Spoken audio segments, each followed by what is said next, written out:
Dining room nyo to, pero parang lahat sila nagtatrabaho. Work area. Hello, everybody. Hi, guys. How are you? Working with your computers, everyone. So, It's so... ano to? Bello Medical Group lahat? This is Bello Essentials, Bello Medical Group, Billy, our stylist, Elvis. Ano ba sa... This is a working house. Sobrang everybody works when they come here. And Crystal's always on her computer. Mahirap bang maging boss yung mami mo? No, it's so easy kasi she trusts. So magaling siyang boss kasi she trusts you, she allows you to make mistakes. Tapos yun, she guides you and yeah, she gives you a free hand. We're playing. Sa kusina naman, punong-puno ang refrigerator ng paboritong pagkain ni Vicky, ang tsokolate. Oh my God. See, all my chocolate is there. I have more actually, but... May this is isang mine. buong ref ka ng chocolate. Dalawa nga yata eh. Dalawa! Oo, pero yun.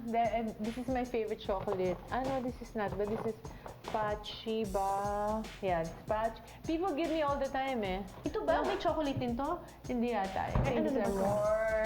For the some. Oh my gosh! Chocolates More chocolates din! again, but Gaano one. karaming chocolates ang kinakain mo sa isang araw? Ano naman? Mga 2 bars. Mga 2 like that a day. A day. Yeah, but now I have the Bello Beauty chocolates kasi what they found out is chocolates have the highest antioxidants.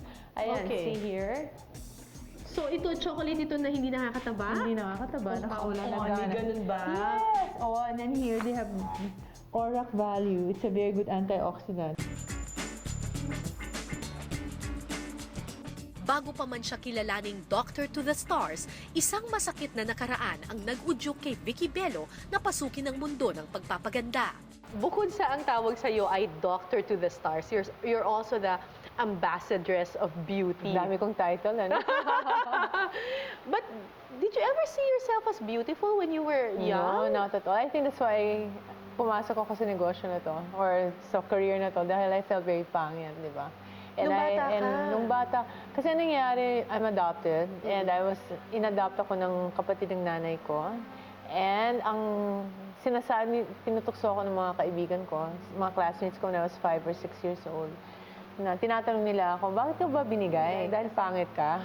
So ako talagang umiyak na ako, tapos mataba kasi ako noon, sobrang taba. Mataba ka noon? No, 100 pounds ako, 5 years old. Sabi ng isa, hindi dahil pangit siya kasi ang taba-taba niya. Ganun pala yun, pag hindi ka maganda or mataba ka or what, binibigay ka.